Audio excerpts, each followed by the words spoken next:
Oi pessoal, aqui é Marcelo Serrano e esse é mais um episódio do podcast Itaú Views. Antes de começar, eu deixo um convite para você que nos acompanha aqui no podcast seguir as nossas outras plataformas. A gente tem criado alguns conteúdos complementares aos episódios no Instagram e a gente compartilha os relatórios aqui do Research da nossa área macro no canal do Itaú Views no Telegram.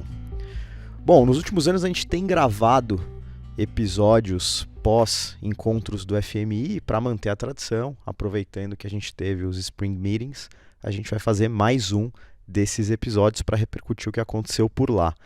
O Itaú há mais de 10 anos organiza eventos em Washington para investidores e clientes, e a ideia aqui é tentar comentar o que a gente consegue extrair de sentimento do público presente em relação à economia global, economia brasileira, perspectivas para investimentos, entre outros pontos. E para participar novamente dessa edição especial, a gente conta com as presenças do Mário Mesquita, que é economista-chefe do Itaú Unibanco, e do Ricardo Nuno, que é diretor de trading na tesouraria do Itaú. Ricardo, Mário, tudo bem?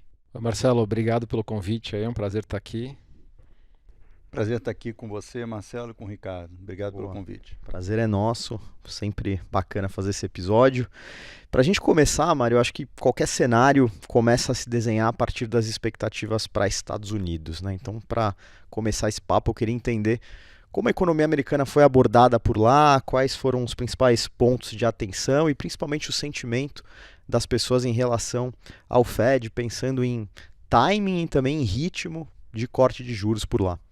Acho que chamou a atenção um otimismo grande em relação à economia americana. O próprio FMI elevou as projeções, né, para 2,7%, até acima das nossas.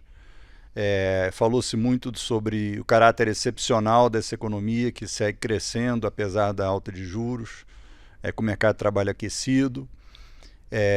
Alguma preocupação sobre eventual desaceleração quando o efeito dos impulsos fiscais, os efeitos passarem, mas, em linhas gerais, a visão sobre a economia americana é bastante construtiva e o mercado de trabalho deve mantê-la aquecida por mais tempo. Nesse ambiente, e também tendo em vista números piores de inflação que saíram lá, no começo do ano, a perspectiva em relação à política monetária mudou muito, né? O mercado já chegou a cogitar corte de juros no primeiro trimestre, o primeiro trimestre já passou, já cogitou também no segundo trimestre, no comecinho do terceiro trimestre. O fato é que isso tudo foi revisto e o consenso agora parece encaminhar para final do ano, e tem gente até dizendo que pode ficar para o ano que vem, e tem gente até dizendo que pode não ser, o próximo movimento pode nem ser de corte, mas ser de alta, tá? Então mudou muito essa visão. Acho que as autoridades monetárias dos Estados Unidos que estiveram lá, né, os membros do FOMC, com visões distintas, tá? Mas em geral caminhando para uma postura mais preocupada e mais rígida a respeito da política monetária. Houve também, claro, discussão sobre a eleição, mas isso a gente aborda depois. Legal. Ricardo, no ano passado, quando a gente gravou, você comentou que havia um certo interesse para o Brasil, também para México, que comparativamente a outros emergentes se apresentavam com um cenário melhor, considerando que de lá para cá a gente teve o início do ciclo de corte de juros, que fez o diferencial cair bastante, também a gente teve talvez um agravamento dessas incertezas fiscais.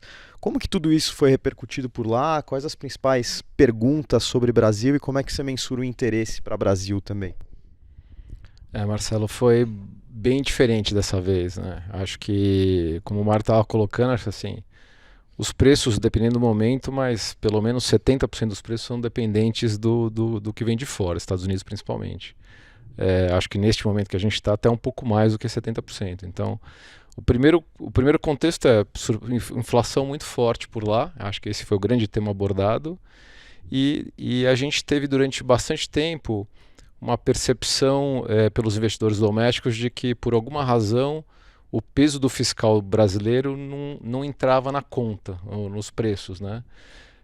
E acho que como a gente começou a ter uma questão importante de discussão lá fora, de nível de juros finais, dado o nível de inflação, que acho que as coisas começaram, o cobertor começou a ficar um pouco mais curto, E a gente chegou lá bem no olho ali do furacão do anúncio da revisão das metas fiscais.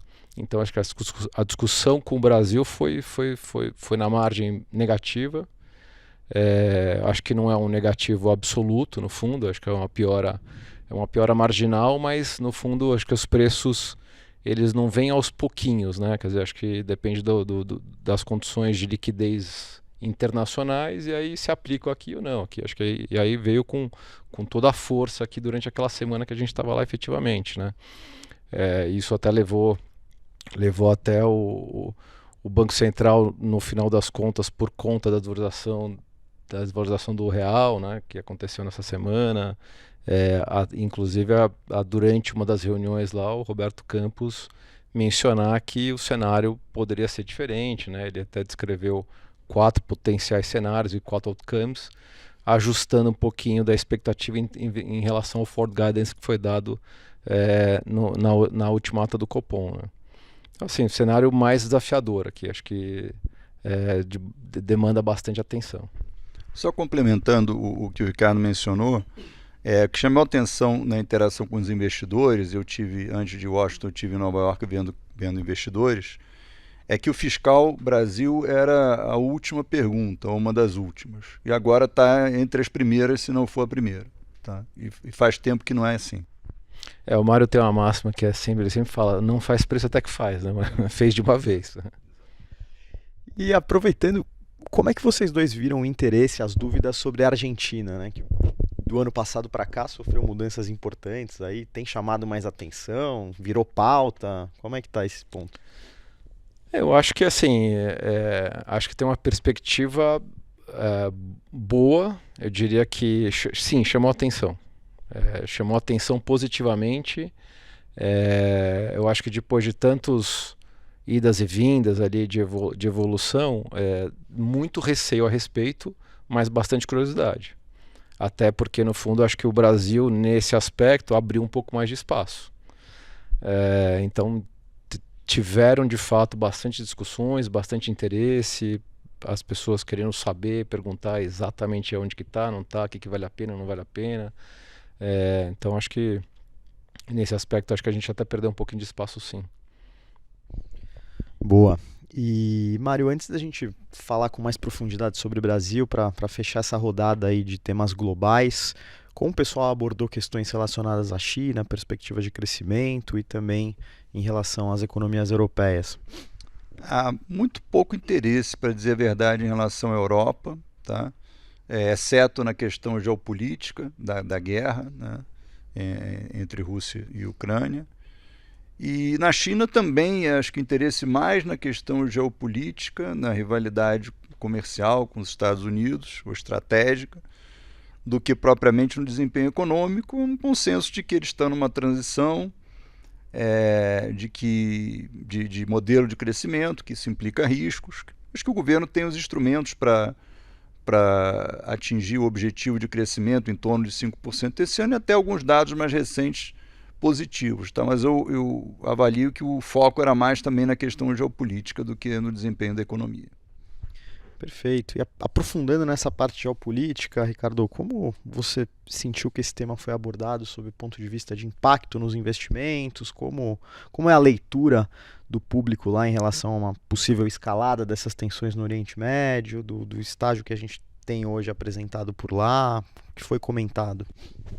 Esse foi um item que realmente me surpreendeu. Acho que a quantidade de discussões a respeito foi muito, muito pequena.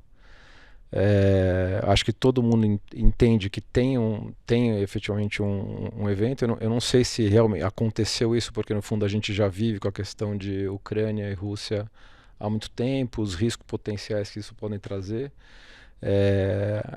É uma questão de preocupação, de escalada, mas não é uma grande questão discutida. Por enquanto, acho que está sendo vista ali como pontual e controlada, afetando menos do que pode vir a afetar, mas no fundo a expectativa é de que de fato não escale tão relevantemente. Eu acho que quando se fala de geopolítico e guerra, acho que o que assusta e lá se discute um pouco mais foi até o que o Mário abordou aqui da China. A questão China e Estados Unidos é muito mais discutida e falada do que efetivamente a guerra em andamento aqui. E se a gente for pensar em agenda, talvez dessa agenda geopolítica o principal evento são as eleições presidenciais lá nos Estados Unidos, Mário. Como esse tema foi abordado? O principal evento com data marcada provavelmente são as eleições dos Estados Unidos. Agora, crises e guerras podem acontecer a qualquer momento, né? Escaladas bélicas também. Não, é um tema super importante, uma eleição que provavelmente vai ser uma eleição também apertada. Acho que o consenso em Washington que as chances do Biden vem aumentando, tá? Ainda que ele carregue ainda um fardo pesado e que algumas pesquisas sugerem, né? Ele tem uma popularidade por hora, né? A última pesquisa que saiu no fim de semana, a popularidade dele nessa altura do ano eleitoral está abaixo da popularidade, né? Os índices de aprovação estão abaixo perdão, dos índices de aprovação do Trump e do George Bush pai nos anos em que eles perderam campanhas de reeleição. Tá? Então, Biden está melhor, mas eu acho que o Trump ainda é o favorito. Perfeito. E falando de Brasil um pouco, com base nas discussões que vocês participaram por lá e também nas apresentações das autoridades, como você projeta a condução da política monetária? A gente teve uma flexibilização aí do guidance para que o Copom tivesse mais margem aí para lidar com incertezas. Isso mudou a nossa visão tanto para a taxa terminal quanto para ritmo de cortes? Como é que a gente está avaliando esse ritmo da Selic agora? Olha, a gente por hora tem 9,75 como taxa terminal, uma sequência de 3 reduções, 50, 25, 25. Só que a gente vai fazer a nossa reunião mensal de revisão de cenário no final dessa semana, né? Então, alterações podem ocorrer. Tá? Eu acredito que se a reunião tivesse acontecido, do Copom tivesse sido na semana passada, dificilmente ele teria conseguido confirmar o guidance de 50 pontos. Tá? Só completando, acho que a reação do mercado às falas do Roberto foram na direção correta, que no fundo as taxas de curto prazo, obviamente, acabaram subindo um pouco para ajustar a expectativa de corte de 50 para 25. Hoje elas estão praticamente ali no 25, mas a curva mais longo prazo, acho que é onde tem incentivos, né, de taxas mais baixas, investimentos que demandam taxas mais longas, foi para o lado positivo, foi para baixo. Então a curva longa fechou, a curva curta abriu, e o real voltou um pouco daquele exagero ali dos 5,30 que chegou a bater no olho do furacão ali. Então acho que assim, a reação foi positiva. Então acho que dá para dizer que a leitura é de que de fato a expectativa de menos cortes para já, acho que foram positivas, né? Acho que o nível final, acho que o Mário está falando, né? Acho que depende de muita coisa. E obviamente que depende bastante também da parte externa, né? Que acho que no fundo é sempre o pano de fundo sempre principal para qualquer outros eventuais ajustes de juros nos países, né? Não só Brasil, mas acho que mesmo nos desenvolvidos, né? Esse diferencial é importante acompanhar. Acho que para a gente concluir, Ricardo, todas as discussões que vocês participaram lá, imagino que possam ter gerado algumas trade ideas aí que você trouxe na bagagem ou não sei. Mas essa pergunta a gente sempre faz no final dos episódios e o pessoal gosta, então queria perguntar como você conseguiria concluir um pouco dessas discussões de cenário que a gente apresentou aqui em estratégias de alocação, em posições aí. Bom, pergunta sempre boa e é sempre super intenso, né? Uma discussão super intensa. Acho que dessa vez foi um pouco diferente. Acho que as discussões estavam muito mais efetivamente na revisão do cenário base, para depois se concluir efetivamente quais são as posições, do que em falar em posições, né? Então, assim, a discussão aonde os juros, aonde vai parar os juros americanos é o primordial para começar a falar do restante. A discussão estava muito intensa, efetivamente, se a gente chegará a ter cortes este ano, no final das contas, né? Acho que muita gente super bem fundamentada se questiona de onde viria efetivamente essa desaceleração da inflação, né? Que efetivamente aconteceu. Acho que o Fed deixou o mercado absolutamente dependente de dado a dado.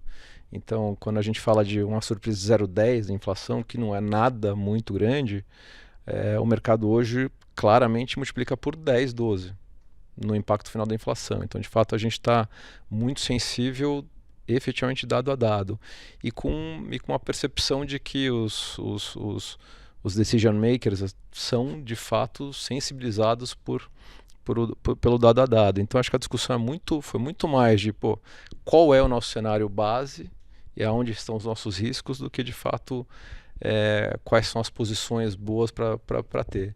Eu acho que as coisas, eu diria que os dois principais ativos, né, de consenso são commodities forte e principalmente as metálicas. Acho que parte disso vem porque até pela questão de qual é a dúvida do valor real de reserva do dólar, né? Qual o tamanho de quanto o Fed deixa que a inflação corra o valor no tempo da moeda. Então, a gente tem busca por outros tipos de ativo real, então o ouro é um deles, obviamente. E o outro ainda é o dólar forte, porque no fundo ele acaba sendo ainda a referência principal, né? Hoje a gente teve um dado, diria, secundário, lá, o PMI americano, e o que veio abaixo das expectativas, e na abertura dele o dado de salários foi um pouco mais baixo. O mercado melhorou bastante, então só para mostrar que está realmente muito ponto a ponto ali, e o principal, e o ativo que mais sofreu foi o dólar no final. Quer dizer, todas as moedas se apreciaram contra o dólar, porque é o ativo que está mais em voga ali, mais no holofote aqui de proteção, né, neste cenário que a gente está vivendo.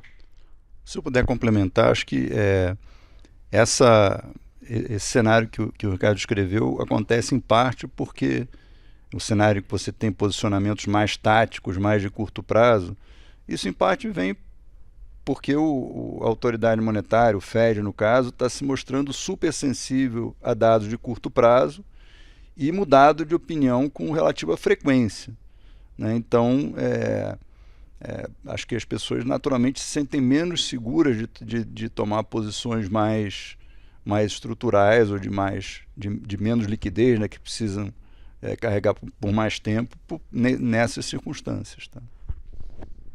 Perfeito, claríssimo. Acho que a gente conseguiu cumprir bem a pauta, conseguiu repercutir, trazer um pouco do sentimento aí desses eventos para os ouvintes. Então, queria novamente agradecer as participações do Ricardo e do Mário aqui. Prazer, Marcelo. Obrigado, Ricardo. Obrigado, Marcelo. Mário. Obrigado, Valeu. Marcelo. Prazer. Valeu, pessoal.